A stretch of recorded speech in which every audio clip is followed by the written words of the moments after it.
Hello, and thank you for joining today's webcast focused on parallel bus analysis.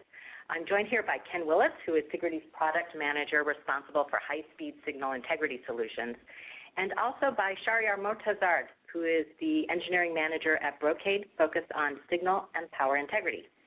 So our webcast is going to focus today on end-to-end DVR simulations and a discussion of techniques to analyze these high-speed designs that are both efficient and also accurate.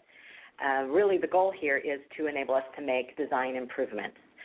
To ask questions through the webcast, please send them in via the chat window. We'll handle some of them throughout the webcast, and others we'll take on at the end. And throughout the webcast, we'll sprinkle in some questions from those of you who asked a question when you registered. So with that, I'll turn it over to you, Ken. Okay. Hello, everyone, and welcome to our webcast on parallel bus analysis. If we look at the agenda for today, it's a couple of different things. It'll be heavy, actually, on demonstration and hands-on. We'll talk a little bit about challenges with today's parallel bus designs. Take a look at the workflow that's supported by the System SI parallel bus analysis capability. Talk about an example test case from Brocade that we worked on together, and a demonstration of some of the results that we saw from that simulation. And then we'll take some additional questions. And as Leslie mentioned, we can take questions throughout, and you can enter them through the chat window. Okay, challenges with today's parallel bus designs. So with source synchronous timing, signals are launched from the transmitting component or a controller with a known phase relationship, and hopefully with a robust setup and hold margin built in. The whole challenge here is to control the skew, for example, between the data lines and their associated strobe signal, such that that phase relationship is preserved to the degree necessary that the setup and hold requirements are met at the receiver. So really, it's a skew control problem that's presented to us. If we look at some of the different factors that influence these skews, there's a number of them. The major ones I've listed here. There's phase offsets in the transmitting component, again, setting up that initial phase relationship. There's, of course, signal length mismatches as we're looking at the entire chip-to-chip path. You've got on-chip, package, and PCB interconnect parasitics, as well as connectors and cables. There's dielectric and conductor losses, reflections and intersymbol interference that occur from impedance discontinuities and topology deviations and loading effects. Crosstalk, where push out and pull in or disruption of that phase relationship can be seen based on the nearby aggressor signal switching, and also simultaneous switching noise, where multiple I/O switching together causes disruption from the power distribution system, whose effects also manifest themselves in phase distortions. Okay. Any other major challenges that you see from your standpoint, Shahryar? For us, the biggest challenges are crosstalk and simultaneous switching noise in the ASICs. Okay. So those two determine almost everything, control everything what we do for our boards. Okay. Okay. So the next thing I'm going to do is show the basic workflow of the tool, the capability that we're providing. So what I'm going to do is launch the System SI and bring up the parallel bus analysis. Now you have the ability to create the circuits from templates, or you can create them through a wizard. What I'm going to do is actually create them through the wizard. Just give a name to the project.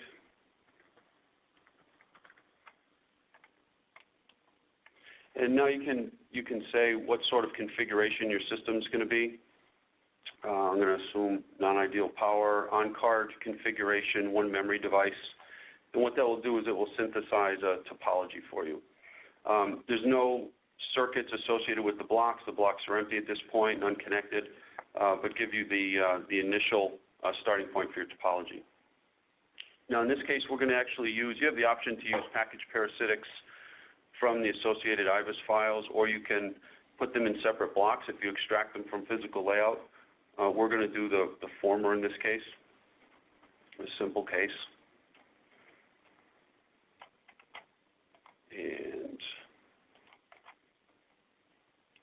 connect our blocks up. So now what we're going to do is, if you go through, you see there's a workflow that's associated with the tool. We can walk right through that. We've put together an existing workspace. The next step would be to associate IBIS files with the controller and the memory. This is all driven directly from standard IBIS files.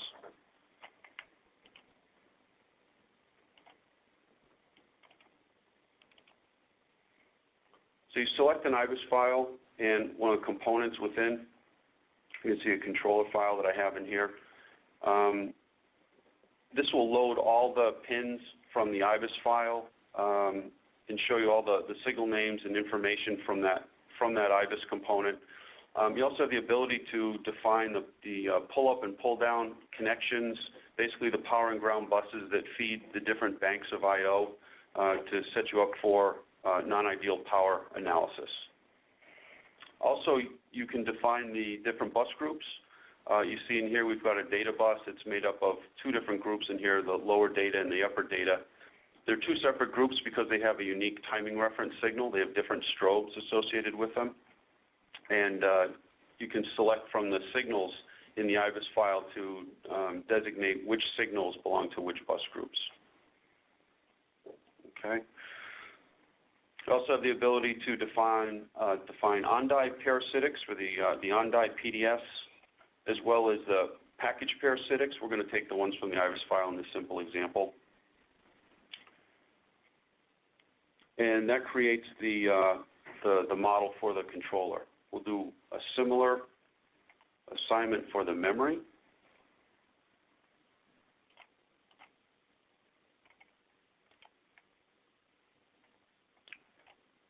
And we'll turn on-die parasitics and package parasitics in there as well.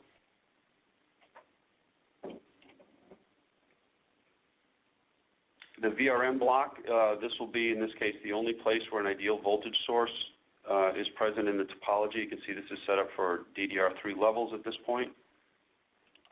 And for the PCB block, you simply assign a SPICE model, SPICE subcircuit.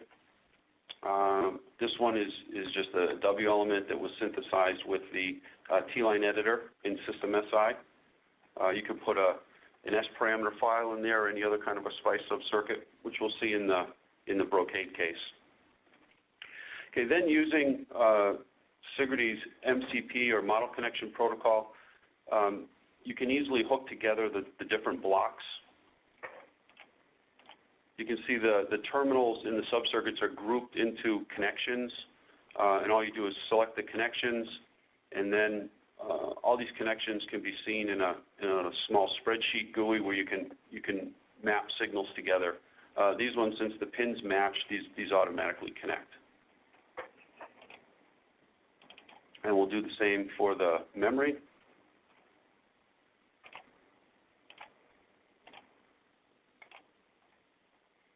And for the VRM.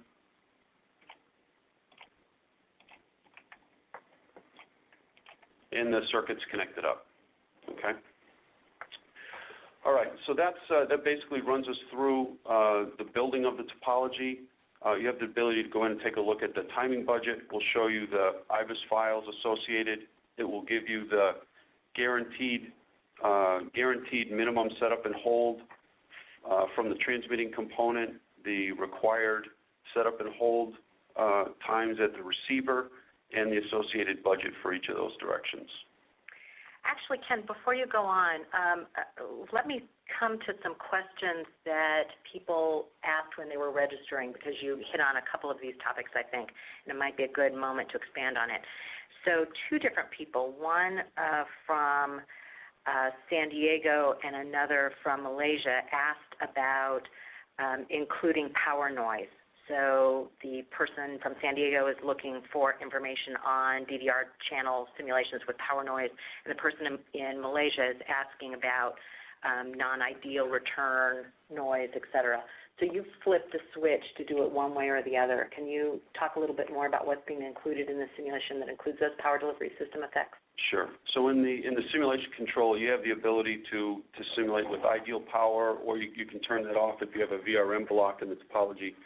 With the ideal power will be the way you see with a lot of traditional tools, where the ideal voltage source is applied directly at the I/O model, so they get perfect power delivery. By turning that off, that will turn off those voltage sources, and therefore the only ideal source in the topology will be in the VRM or the voltage regulator module block, which in this case is associated with some footprint on the PCB. So what that means is when the I/O switch, they will be drawing power from this voltage source through whatever parasitic path is between the devices and the VRM, which in this case would mean through the PCB, through the package, through the on-die PDS that you've provided, that entire path. Okay, so in so doing, the non-ideal power effects from the activity on the bus will be automatically included in the simulation. Okay. Okay, got it. And then there is a person on the chat window who came in with a question. You had mentioned SPICE and IBIS, and he's asking about what type of interconnect models are used with System SI, and also about what kind of I/O models are used with System SI. Okay. So with System SI is a common cockpit for both the parallel bus and the serial link analysis capabilities. For interconnect models, basically anything that can go in a SPICE subcircuit can go in those blocks for the interconnect. That means that you can point to a touchstone file or a BNP file, W elements, RLC parasitics, any other extracted model that's in standard SPICE or touchstone format. For the active devices, the controller and memory blocks are just associated with standard IBIS files. The I/O models that you use in those IBIS files can be anything that's supported by IBIS, can be standard vanilla IBIS I/O models with VI and VT curves.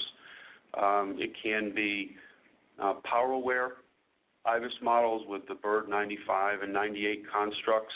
Yeah, actually, there's just a person right now in the chat window who's asked about composite current in IBIS 5.0. Yep, that's included. The simulator will include those models. You can put power-aware models there. You can also use the external model syntax in IBIS to point to an I/O model that is a SPICE subcircuit. So you can have behavioral SPICE models, or you can even have encrypted HSPICE transistor level models in there if you want to. And you would use HSPICE then as a circuit simulator. Okay, so there's a wide variety of a lot of flexibility as far as modeling capabilities. Okay. You can set stimulus however you want. You can set up random or PRBS patterns. It'll calculate patterns for you, and so forth. You can see if you assign a stimulus pattern to one bit in a bus, all the different bits will get it. You can also override individually. You can put individual stimulus patterns in there. Also, you can select anything from the IBIS model selector to select the I/O model assignment for the transmit. And also in this case, since we're looking at a write on the memory, there'll be a receive. And if there's multiple memories, you can select the standby model as well. Typically, one of the on-die termination choices. Okay, and there really was a person from Texas who asked a question about that. So certainly worst-case patterns can be used, and he's also asking, can the software predict the worst condition pattern and then save it? We don't synthesize worst-case patterns. We put the hooks in there so that users can define their own unique patterns and save them and bring them in. What we do is we will do worst case setup and hold conditions, and we'll automatically set the stimulus offsets such that the worst case setup or hold conditions are replicated in the simulations. Okay. So two questions that came in just this moment. The first one, can you attach multiple drivers and receivers to look at crosstalk?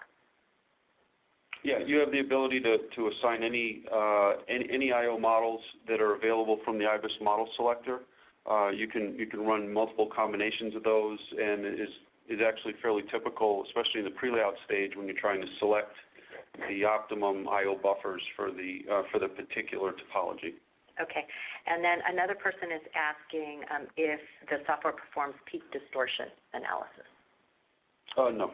Okay. No, not at this point. Okay. Okay.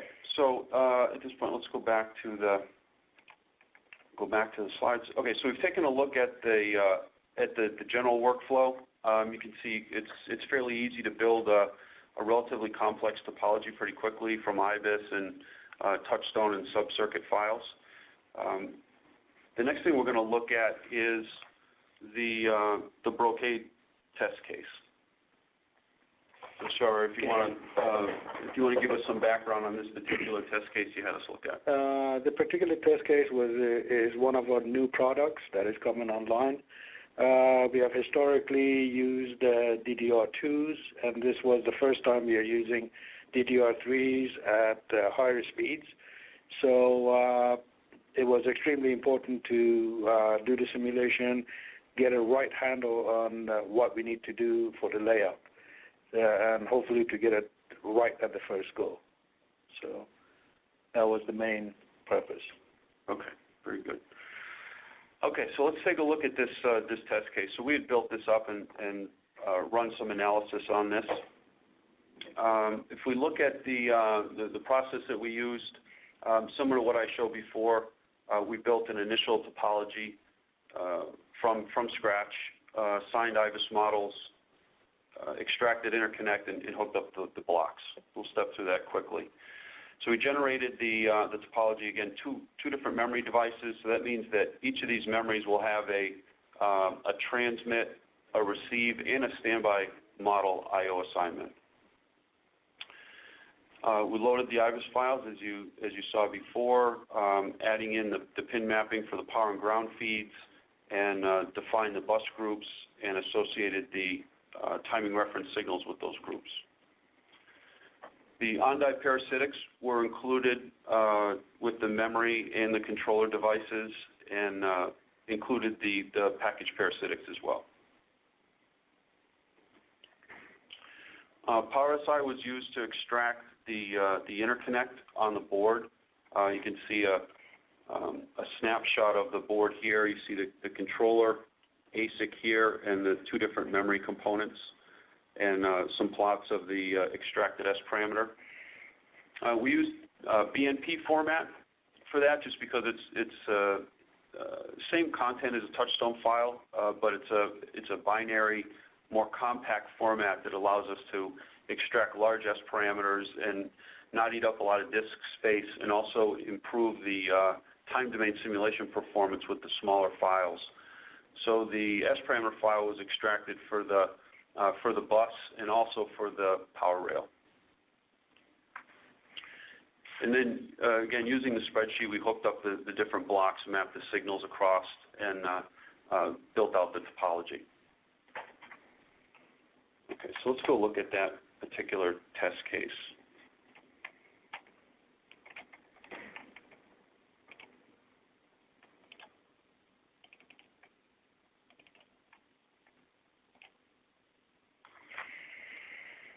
Okay, so this is obviously a larger design. If you look at the PCB block in here, and again, you can make as many blocks as you want. Well, we put this together into one block, but you see that essentially this was all synthesized by PowerSI and points to a BNP file, which again is analogous to a touchstone file, which you can also use here. Okay, so what we're going to do is look at some results.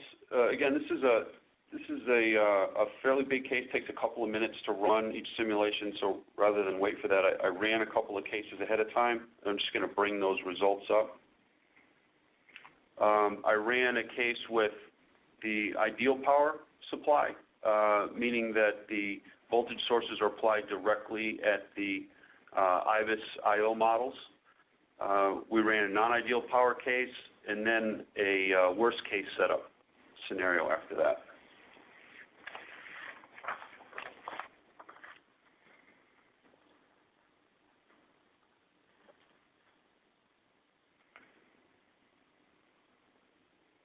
Okay, so one of the benefits of extracting the entire coupled bus from the layout along with the power rail is you have the ability to include crosstalk and SSN directly into the simulation, as opposed to a piecemeal approach where these things are all analyzed separately.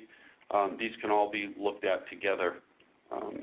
For example, in this case, one of the things that we did was we kept one of the signals low, which is this one, DQ12 in this case. So you can see this one was held low throughout the simulation. And if you take a look, let's look at the package pin waveforms.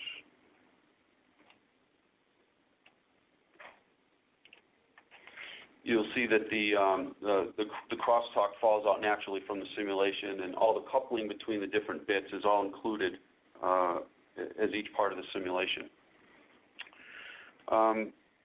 Okay, so what we're going to do is we're going to look at the ideal case first, which is here. And if we look at the, again, we're going to look at the package. You can look at the die pad or the package pin waveforms. Okay, we're going to look at the package pin. You have the ability to look at the eye diagrams, or you can split the screen and look at multiple different views of this. Put an offset here. Also, what we'll do is we'll go and generate a report on this particular set of waveforms. So this set of waveforms has data lines. It's got the strobe. It knows the association between them. You can select from a number of different thresholds per JEDEC specifications. Look at the package pin and generate an initial report for setup and hold. So again, one of the key things that you need to do after running these simulations is you need some efficient way to go through and post-process those waveforms, find out what the setup and hold margins look like, and how much room you have.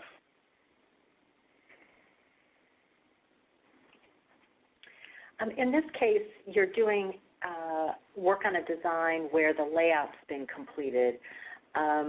I have a question maybe for you, Shahryar. What kinds of things do you do before you have a layout? Are there some early studies you do? Yes, in general, before the layout, it's sort of time-consuming to do it per design, but we take a sample design, do all the necessary simulations, and once we prove out that that particular setup is okay, then we write a general guideline for placement, how to place it, what sort of components to use, how the overall routing should be looked at. And then once all of these things are done, then we use that one as our basic starting point for all new designs. Then after that, once the board is getting done, then we start doing the real simulation on a board to see if we meet all the requirements. Okay. So at that early stage, are you still deciding what memory to right, using? And where to put them, like we have. Like how far from the chip we have to put them, how much space do we have, and this and that. So we have a general guideline of with these memories we can't put them that further than this. So it kind of gives us a boundary of where things are put. Okay. So we generated an initial report. Has some header information. I won't go through the whole report, but it'll tell you some information on the setup, the I/O model assignments that were done. You have links to the the diegetic definitions of all the different measurements that are included here. The input levels are given, and then tables of results. So we gave we generated setup and hold for both of these different byte lanes, and what we found looking at the setup was the worst case in this. Again, this is with nominal phase relationships from the controller, was 241 picoseconds at this point. Okay, and so that's with the ideal power. Okay, so now what I'm going to do is we'll go take a look at the non-ideal power. So I ran another case which has exactly the same setup, only difference being that we had non-ideal power, meaning that the power was provided from the VRM. Okay. So we'll do a similar thing. We'll just right-click on the folder with the waveforms and generate another setup and hold report. So it's convenient. You have the ability to run, multiple simulations. You can look at trade-offs, change things in the setup or the model assignments, run multiple things. When you want to generate a report on a particular run, you can just right-click. You can do it from the toolbar, or just right-click on the specific waveform file, waveform folder, and ask for the report. So here we're just generating a new report on the second set of data with the non-ideal power effects included.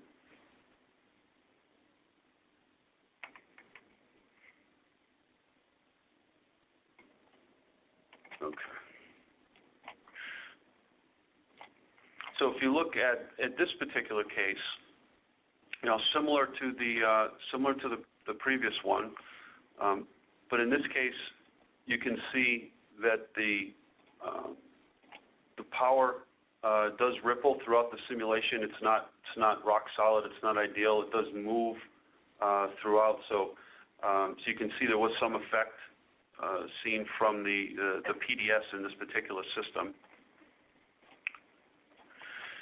And if we go look at the report,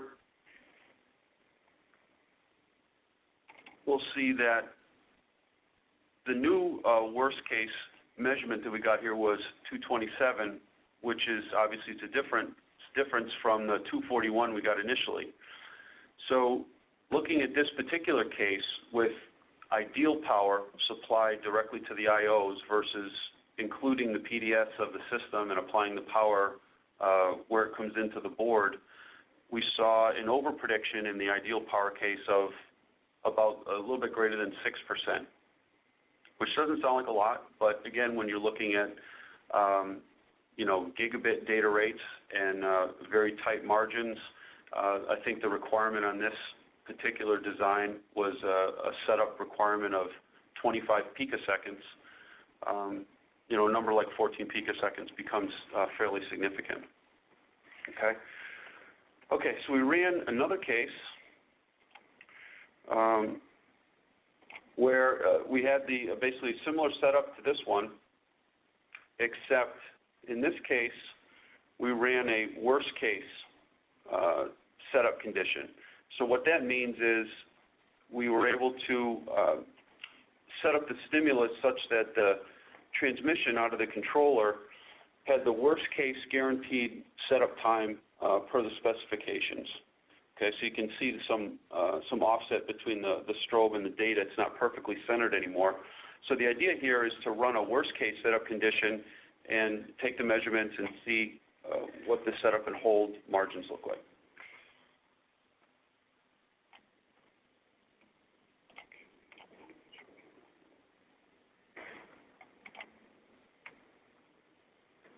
Okay. I'm wondering, this may tie into a question that came in. We've got a batch of questions. I'm a little behind. But there's a person asking if the precision of the simulation can be modulated. Is it adjustable in some way?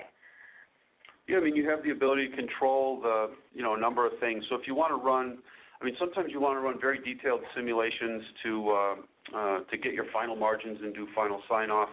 Earlier on, you may want to do lots of quick simulations to do trade-offs and determine things like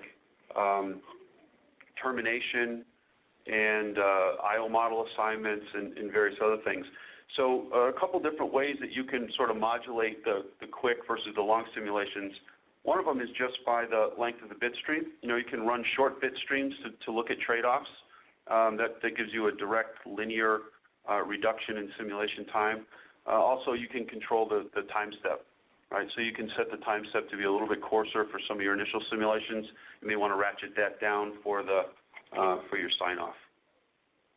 Okay. Okay. So let's see. So last report that we'll look at. So in this one, I ran some the other reports, the overshoot report, high quality report. We can look at those if we have time. In this case now, again, the troublesome line, the outlier in this particular case, this one now has a raw setup time that was measured here of 22 picoseconds, which actually violates the 25 picosecond setup requirement. Okay, so one way to look at all the data is if you just click on the header of one of the columns, you'll get all the different criteria for the different signals. So in this case, this is just a graphical plot of all the setup measurements that were taken from the waveforms, and you can see they're taken on each cycle. Okay, so on every single cycle, setup and hold measurements are taken from the raw waveforms. Okay, now you have the ability to turn on and off different signals. If we look at this particular one, well, we got the worst case condition. You can see all the different setup measurements. The worst one is here. This is our 22 picoseconds. And it says here that it occurs on cycle 8. So there's a couple of things here. One is, you know, what is the value? What is the worst case value that we see? Another is, you know, can you show it to me so I can look at it and potentially fix it? Okay. So this tells us, this gives us some indication on which cycle this particular violation occurred. So now, again, back to the report. If we look at the, you know, we clicked on a criteria, and again, you can look at any of these criteria in this plotting mode. They're all plotted out graphically to make them easy to see. You can click on the signal, and you get the particular waveform along with the strobe. Okay. So if we look to the 8th cycle, we can go and zoom in over here on this particular edge. Now if we want to go and measure, we can go and measure the time. Move the voltage markers out of the way. So we're going to measure from the zero crossing of the strobe, and then on this edge we're going to measure to the AC threshold on this rising edge. We should get something around the 22 picoseconds that was measured. So the tool will measure it more accurately than I'll measure it. But essentially, you know, the main thing here is you can run you know, a tremendous amount of data, large bit patterns, full coupled buses, all kinds of signals, and out of the whole bunch, the tool will be able to go through all of this, find you the worst case. And then on that worst case, it'll tell you, you know, where it occurs, so you can go in and find that needle in a haystack.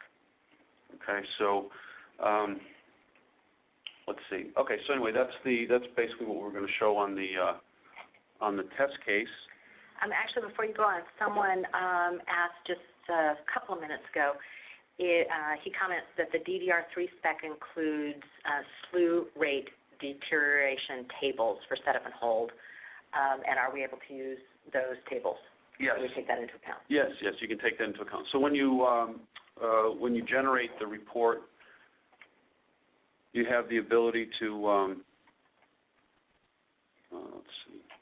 You have the ability to load different derating tables. We have a whole family of derating tables from the JEDEC standard. They're very simple Excel CSV files. For those of you that are doing your own controllers, your own ASICs, you can very easily make up your own derating tables and include them in. And what we'll do on a cycle-by-cycle basis, you'll see if we look back to one of the reports here. There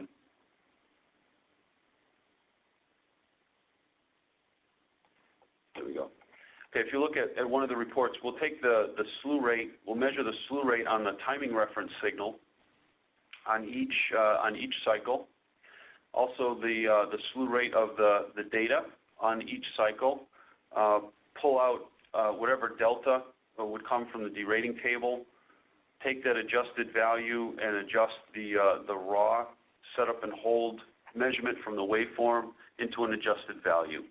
And the setup and hold tables that you specify get reproduced in the report for documentation purposes. Okay? Okay. So a couple more questions. I don't know if now is a good time or you're proceeding to a next step. Can I answer a couple more questions? Okay. There's someone asking about for a case that has non-ideal power. He asked for a non-ideal VRM case, what parameters are introduced into the VRM? And can the ramp rate and switching frequency be modified? You can. I mean, the default VRM block that we provide is just a simple voltage source, and it's parameterized. You can put in the min-tip max values, and we'll select those based on the fast tip slow corners that are being run. But it's just a SPICE subcircuit, and you can assign your own SPICE subcircuit to that VRM. It can have different RLC components and parasitics in there. There's a number of good VRM models that are available on the web, and we have some examples as well. So if you have a specific VRM model that you'd like to include, you can just drop it in directly. Okay. And two questions actually came from two people that are somewhat similar, both asking about the underlying simulation technology used here. One person's asking if it's SpeedSim, and the other person's asking if it's HSPICE. Okay, so it's interesting. So the parallel bus analysis that we're showing here actually has no new engine technology. So you notice that in this case we used PowerSI as the interconnect extraction engine, and you can use that. That obviously works very well for those of you that already have PowerSI. It's a very convenient way to extract these large problems. Also, you can use any other extraction engine that you have, as long as it'll put out, HSPICE compatible subcircuits and touchstone files in standard formats like that. From a time domain simulation standpoint, you've got a couple of choices. The default choice is in the you can see here. The default choice is SpeedSim. SpeedSim is Sigrity's time domain circuit simulator, which is part of the Speed 2000 product. Okay, so that's included. That's a default. You can also use HSPICE. If you have an HSPICE license, you can select HSPICE and browse to the executable, and we'll transparently use HSPICE and post-process the results the exact same way. Okay, great. And then, as you proceed to the next step, really a question for Shahryar, and that is, throughout the design process, as the board is being refined, do you envision yourself doing these kinds of simulations frequently or at specific steps? Well, generally what we do is we try to close the timing for such interfaces as good as we can, so that we don't have to spin the board. So, because every board is spin on top of the cost, it has got 4 to 6 weeks of delay. And for most of these products, they need software development, so we have to get into software guys to develop the software for this particular product. And if the memory does not work, nothing happens. So it's absolutely critical. We do as much work as we can to get them to be robust. And a lot of times we actually try to extend the speed further out, because it's always in the future they want to stick in faster memories, or bigger memories and this and that, so we have to cover all those bases. Okay, so you build some longevity into your Yeah. design to accommodate those kinds of things. Okay, we're now running at just about 40 minutes, and we had invited people to a session that would last 30 minutes. So I'll ask you, Ken, to kind of jump into any last topics you want to get into, and I can be looking for final questions. Okay, I think that's where we are is questions at this point. Yeah, actually, I've been addressing the questions as they've been coming in. So if there are a couple of others, we can kind of take them. But while we do that, why don't you just go ahead do the summary and? Sure. Just to summarize, from our look at this, the margins in these new interfaces are too tight to piecemeal out the different effects and try to put them back together. And obviously, the ideal power assumptions are starting to cause trouble with these tight margins.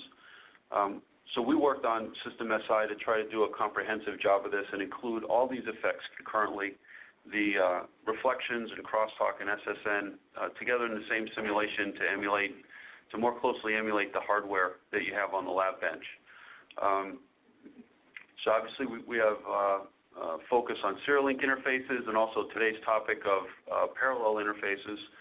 Again, if you're a Power SI user, this is a very convenient way to leverage that model extraction technology, and hopefully the ease of use will help you to stay highly productive when you're trying to do these sort of complicated analyses of the different interfaces. Questions?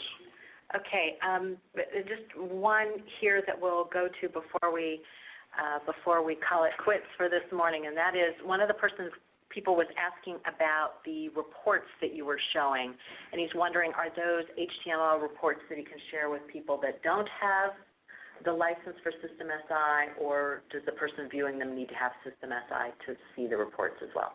No, they're just HTML. You can dump them out as HTML and post them or email them, or they'll all come out. All the different plots and pages and so forth will all come out in the report. So it's a pretty convenient archival mechanism to save all your results. But yeah, that's easily shared in HTML. Okay, and then you're showing on the screen here something you didn't show in your demonstration, Ken, and that looks like you're doing some measuring of eye openings and so on. So do you want to make a quick comment on that as we wrap things up? Oh, sure. So let's see. So if we go back to the reports, again, we focused on setup and hold today, but there's all kinds of other pieces of information displayed. Also, there's an overshoot report where you get the overshoot area, ring back margin, all per JEDEC specifications. Also, the eye quality report where we measure the time above and below AC thresholds and the differential crossing points of VIX. And also the aperture width. That was the one that we were looking at. So if you're in the eye quality report and you click on one of the signals, you'll actually get the eye diagram with the eye aperture measurements. Okay, so that gives you the ability to you can go through and look at the eye quality on any of these very quickly, and you can actually go through and step through and take a look at the different eye diagrams and the aperture measurements right from the report. Okay, great. Well, I think we'll leave it here then. I think we were hearing from Shahriyar that this kind of technology is important for high-speed design, really to help, I guess, both find potential areas of risk with timing, and then also does it help you with the time it takes to get a design complete? Yeah, that's one of the major goals is to avoid problems in the interface, to catch them ahead before the board goes out for production. Are expensive, yeah. Okay. Perfect. We'll leave it there then, and certainly we hope to continue the discussion with people offline. Thanks a lot. Thanks, everybody.